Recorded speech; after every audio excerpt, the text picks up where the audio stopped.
It was early December 2021, just before the holidays hit hard in the small town of Pine Ridge, up in the Cascades of Washington State. I was 28, fresh off a messy breakup, and needed to clear my head. My therapist suggested a solo hike.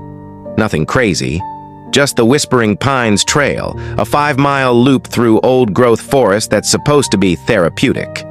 Locals called it that because of the way the wind funnels through the trees, making it sound like voices, murmurs. I'd laughed it off. I'd hiked there a dozen times as a kid with my dad. What could go wrong? I parked at the trailhead around noon, the lot empty except for a rusted pickup that looked like it hadn't moved since summer. Air was crisp, biting, mid-30s, with that heavy gray sky promising snow by nightfall.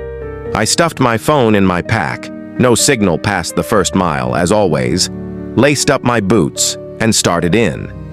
The path was familiar, packed dirt winding past ferns and fallen logs, the pines towering like silent sentinels. For the first hour, it was perfect. Birds chirped faintly, my breath fogged in rhythmic clouds. I even snapped a few pics for Instagram, me smiling, all finding peace vibes. Then the whispers started. At first, I thought it was the wind, that low, sibilant hiss weaving through the branches like someone breathing too close to your ear. Hey, wait. But it wasn't words, not really. Just shapes of sound, teasing the edges of meaning. I shook it off, chalked it up to isolation playing tricks, pushed deeper into the loop where the trail narrows and the trees crowd in, blocking out the sky. My watch said 1:15 p.m. That's when the cold hit. Not the chill of the air, but something deeper, like stepping into a draft from an open grave. Footprints in the snow-dusted path ahead. Not mine.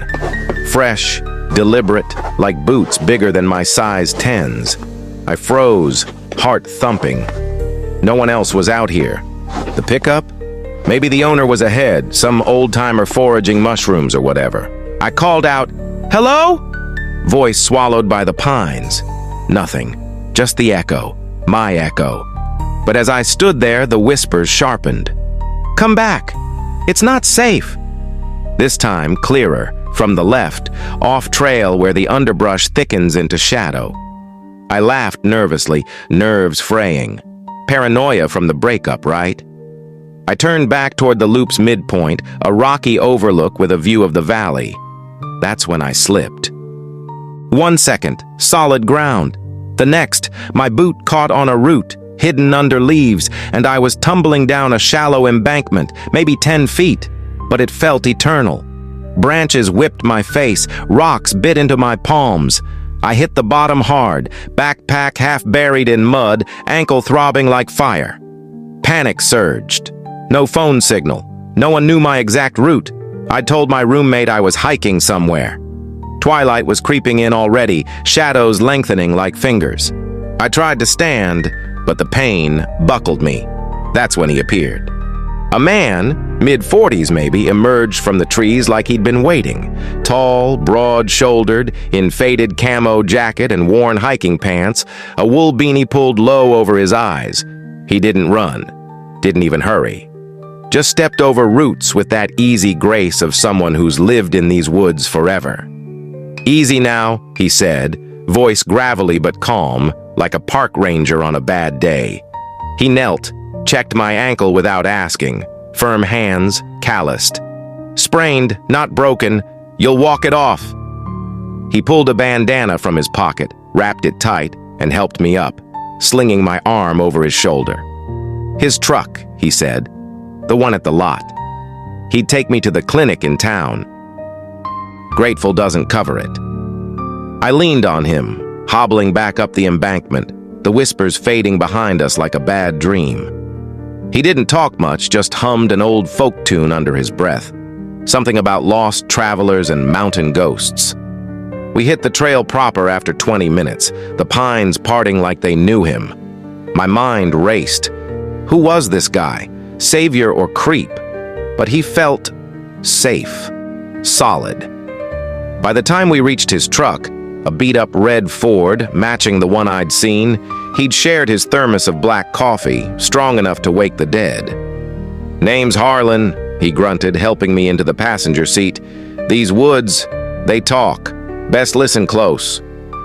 The drive down was a blur, winding switchbacks, snow flurries starting to stick. He dropped me at the ER, waved off thanks, and vanished into the lot before I could get his plates. Doc said the sprain was mild. I was home by 7 p.m., icing my ankle, firing off texts to friends about my guardian angel hiker. Laughed it off over beers that night. But the next day, my roommate showed me the news. Harlan Ellis, missing since 2019. Last seen on that same trail, his red Ford found abandoned at the lot, keys in the ignition, backpack untouched. Search parties combed the pines for weeks. Nothing. No body, no trace. Just whispers from locals about the Echo. Hikers hearing his voice years after, guiding lost souls before fading. I pulled up old photos. The face under that beanie, exact match. The coffee thermos, same model from the missing persons file. I haven't hiked since, but some nights when the wind picks up outside my window, I hear it. "Come back," calling my name.